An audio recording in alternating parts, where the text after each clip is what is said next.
పుష్ప 2 అనే ఒక సినిమా దేశవ్యాప్తంగా కూడా ఇన్ని ప్రశంసలు అందుకుంటూ ఉంటే, ఇంత పెద్ద విజయాన్ని నమోదు చేసుకుంటే, దీని మీద యాక్చువల్గా ఆనందం పంచుకొని సినిమా పరిశ్రమ వాళ్ళు సెలబ్రేట్ చేసుకునే విధంగా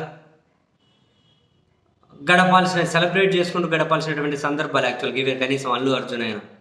కానీ ఇంతటి విజయం సాధించిన పరిస్థితుల్లో ఆయన మీద ఆయనకు డైరెక్ట్గా ప్రత్యక్షంగా ప్రమేయం లేని విషయంలో ఇంత కఠినంగా వ్యవహరించడం, దీని వెనక ఉన్నటువంటి పాత్రధారులు సూత్రధారులు అనే చర్చ అయితే నిన్న ఆయన ఇంటి మీద దాడి జరిగిన తర్వాత మరింత పెద్ద ఎత్తున డిస్కషన్ జరుగుతూ ఉంది.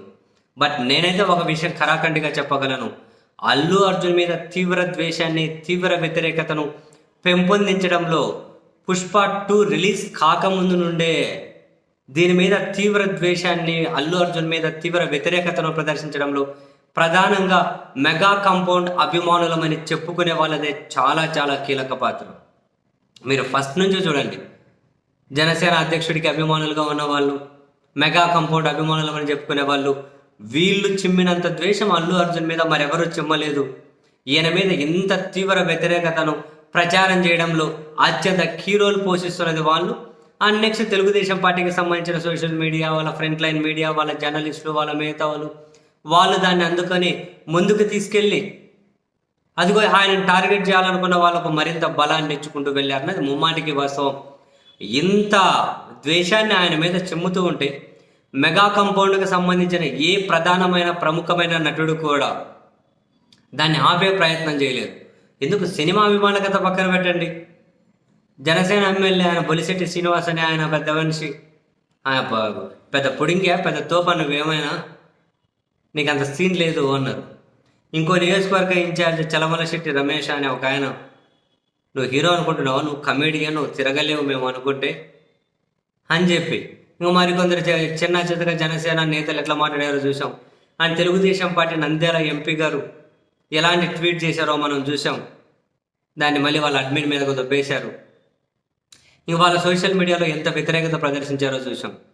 అండ్ సంధ్యా థియేటర్ ఘటన జరిగినప్పుడు దీని మీద తీవ్రంగా వ్యతిరేకత చిమ్మింది కూడా ఇదే బ్యాచ్, వీళ్ళే.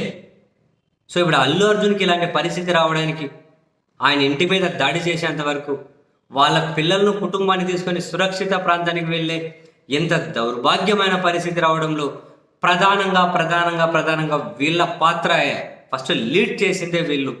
తర్వాత వన్ బై వన్ అందుకుంటూ వచ్చారు. అండ్ ఇప్పుడు ఆ పాత్రధారులు సూత్రధారులు ఎవరు ఇంతగానో ఆ సంఘటన జరిగిన 10-11 రోజుల తర్వాత ఆయన అరెస్ట్ చేయాలనుకోవడం,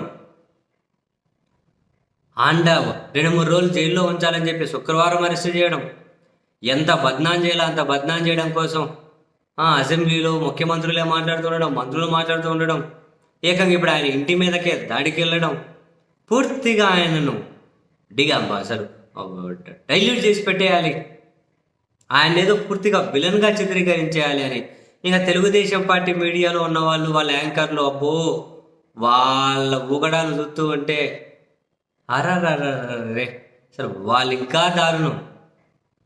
సో మొత్తం మీద ఈ బ్యాచ్ దీన్ని ఎక్కడే కూడా ఆపే ప్రయత్నం కూడా ఈ కాంపౌండ్కు సంబంధించిన వాళ్ళు చేయకపోవడం నిజంగా బాధాకరం. ఎక్కడే కానీ వాళ్ళు ఆపే ప్రయత్నం చేయలే.